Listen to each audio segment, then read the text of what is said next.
তোমরা হয়তো কমবেশি সবাই জানো যে ঈদের দিন কিন্তু আমারও নেমন্তন্ন থাকে আমার বন্ধুর বাড়িতে। সেই অনুযায়ী আমি চলে গেছিলাম এই সুন্দর একটা ফুল আর একটা চকলেট নিয়ে আমার বন্ধুর বাড়ি সিদ্রার বাড়িতে। আমি আর পর্ণা একসাথে গেছিলাম, সৃজা পরে এসেছিল। আর সুদেষ্ণা ওদিনকে ওর শরীর খারাপের জন্য আসতে পারেনি। গিয়েই তো খেয়ে নিলাম থামস আপ, তারপরে ছাদে চলে গেছিলাম। এটা আমাদের এভরি ইয়ার রিচুয়াল বলতে পারো, আমরা ছাদে ছবি তুলি। আর সিদ্রারকে খুব সুন্দর লাগছিল ওদিনকে। তো সেখানেও আমি কয়েকটা ছবি ভিডিও করলাম। এইটা পরেছিলাম, এই জামাটা আমি নিয়েছিলাম বেনারস থেকে, এটা খুবই সুন্দর একটা স্যুট। তারপরে আমরা অনেক ভিডিও করলাম, ছবি তুললাম। আর সেদিন তো বৃষ্টি হচ্ছিল, কিন্তু বিকেলবেলা যথেষ্টই ভালো হয়ে গেছিল ওয়েদারটা।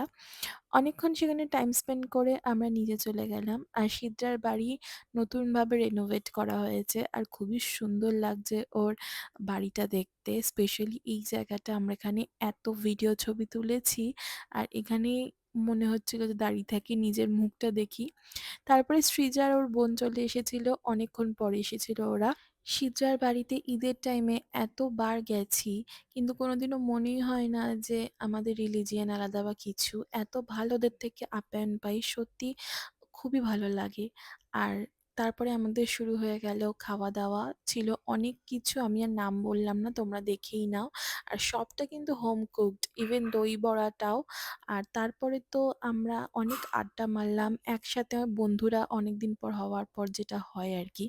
তারপরে চলে এলো শোস্টপার বিরিয়ানি। এভাবে সুন্দরভাবে আমরা সব বন্ধুরা মিলে ইভিনিংটা কাটালাম।